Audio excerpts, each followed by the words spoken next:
Konkani food कट्टामध्ये तुम्हा सगळ्यांचं मनापासून स्वागत आहे.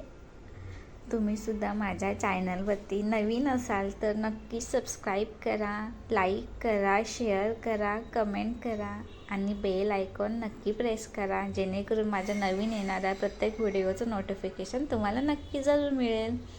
आज मी करणार आहे सुक्या बोंबलांचा रस्सा. खूप छान लागतो आणि खूप टेस्टीसुद्धा लागतो. चला तर मग कसं करायचं हे बघूया. इथे मी 8 बोंबील घेतलेत, मधून कट करून घेतलेत आणि त्याच्यामध्ये मी गरम पाणी टाकून 10 मिनिटासाठी ठेवलेत. आता मी इथे फोडणीसाठी एक कांदा बारीक कापून घेते. आता मी वाटणसुद्धा तयार करून ठेवलं आहे. त्याच्यामध्ये मी एक कांदा घेतला आहे, थोडंसं खोबरं घेतलं आहे, अद्रक, लसूण, थोडासा पुदिना आणि कोथिंबीर यांचं असं मस्त असं वाटण करून घेतलं आहे. आणि मी इथे हा एक कांदा घेतला आहे फोडणीसाठी, बारीक कापून घ्यायचा आहे. आणि एक टोमॅटो घेतला आहे. टोमॅटो जर तुम्हाला आवडत असेल तर घेऊ शकता, नाही तर तुम्ही नाही घेतला तरी पण चालेल. पण जर टोमॅटो टाकलात तर रस्सा अगदी चटपटीत होतो आणि खूप छान लागतो. थोडासा आंबटपणा येतो आणि जर नॉनव्हेज असेल तर टोमॅटो टाकल्यावरती त्या रस्स्याला अगदी अप्रतिम चव येते. म्हणून तुम्ही टोमॅटो नक्की ट्राय करून बघा. इथे जर एक टोमॅटो नसेल घ्यायचा तर तुम्ही अर्धा टोमॅटोसुद्धा टाकू शकता. आता इथे मी एका कढईमध्ये तेल गरम करायला ठेवलं आहे.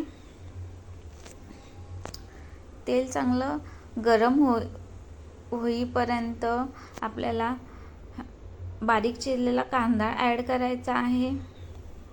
कांदा सोनेरी रंग येईपर्यंत चांगला परतवून घ्यायचा आहे. आता मी इथे बारीक चिरलेला टोमॅटो टाकत आहे. टोमॅटो टाकूनसुद्धा 2 मिनटं चांगलं हलवून घ्यायचं आहे.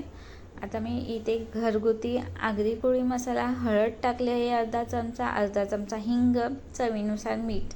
हे सगळं टाकल्यावरती आपल्याला तेलामध्ये चांगलं 2 ते 3 मिनटं मध्यम आचेवरती परतवून घ्यायचं आहे. गॅस फास्ट ठेवली तर करपू शकतो.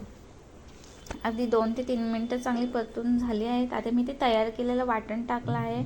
4 ते 5 आमसूल टाकले आहे आणि जे गरम पाण्यामध्ये बोंबील भिजत ठेवले होते ते आपल्याला ह्याच्यामध्ये टाकायचे आहेत.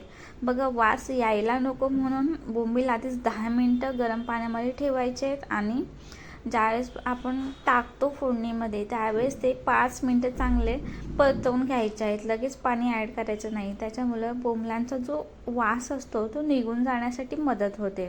आणि मी गरम पाणी टाकलं आहे. आता चवीनुसार मीठ टाकायचं आहे आणि मी कोथिंबीर टाकली आहे. मला थोडासा रस्सा जास्त पाहिजे होता म्हणून मी अजून थोडंसं पाणी ॲड केलं आहे. तुमच्या गरजेनुसार तुम्हाला जेवढे शक्य आहे तेवढं तुम्ही पाणी ॲड करू शकता. तेवढं तुम्हाला वाटणंसुद्धा ॲड करावं लागेल. खूप छान मस्त असा वास येतो आहे. अगदीच कोणताच बोंबलांचा जो कुबट वास असतो तो येत नाही आहे.